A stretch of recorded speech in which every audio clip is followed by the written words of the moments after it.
மற்றொரு அண்மை செய்தியை பார்த்து வருகிறோம். தருமபுரி அருகே அரசு பள்ளியில் மாணவிக்கு பாலியல் தொல்லை கொடுத்து போக்சோவில் கைது செய்யப்பட்ட ஆசிரியர் மரணம் என்ற அண்மை தகவல் வெளியாகி இருக்கிறது. இது குறித்த விவரங்களோடு இணைகிறார் நம்முடைய செய்தியாளர் வெற்றிவேல். முழு விவரங்கள்.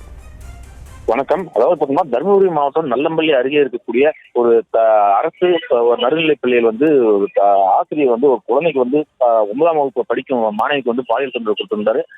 இந்த பள்ளியில் கடந்த மாதம் 27ஆம் தேதி அந்த குழந்தைக்கு விளையாட போகும்போது அந்த பந்து இருக்கக்கூடிய பீரோ சாவி கொடுக்கணும்னு சொல்லிட்டு அந்த குழந்தைய சமூக அறிவியல் ஆசிரியர் மணிவண்ணன் அந்த பள்ளி சிறுமிக்கு 9ஆம் வகுப்பு படிக்கிற பள்ளி சிறுமிக்கு பாலியல் தொந்தரவு கொடுத்திருந்தாரு. இந்த சம்பவம் அங்க இருக்கக்கூடிய முக்கிய புள்ளிகள், அதாவது முக்கியஸ்தர்கள் மூலியமா கட்டப்பட்டு அது பேசப்பட்டு 10 லட்சம் ரூபாய் பேரம் பெற்றிருந்தாங்க. இதில் முதல் கட்டமாக 6 லட்சம் ரூபாய் கொடுக்கப்பட்டு இதில் அந்த பள்ளி சிறுமிக்கு 2 லட்சம் ரூபாய் மட்டும் கொடுத்து விட்டு மீதி 4 லட்சம் ரூபாய் கட்ட பஞ்சாயத்து நபர்கள் பிரித்து வச்சுட்டாங்க. இந்த சம்பவம் பெரும் பரபரப்பை ஏற்படுத்தி வந்த நிலையில் கடந்த 15ஆம் தேதி தலைமை ஆசிரியர் சாந்திமணி அனைத்து மகளிர் காவல் நிலையத்தில் புகார் தெரிவிச்சிருந்தாங்க. அந்த அடிப்படையில் அந்த மணிவண்ணன், அதாவது ஆசிரியர் மணிவண்ணன் 16ஆம் தேதி கைது செய்யப்பட்டாங்க. இந்த நிலையில் நேற்று இரவு திடீரென மாரடைப்பு ஏற்பட்டதாக சிறை காவலர்கள் தெரிவித்திருக்காங்க.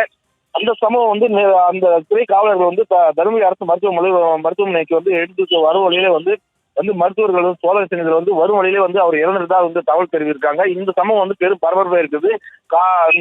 அவருடைய உறவினர்கள் இந்த மரணத்துல சந்தேகம் இருப்பதாகவும் நேற்று நல்ல முறையில் பேசப்பட்ட வந்த நபர் திடீரென இறந்ததனால் அவங்க சந்தேகத்தை ஏற்படுத்தியிருக்குது.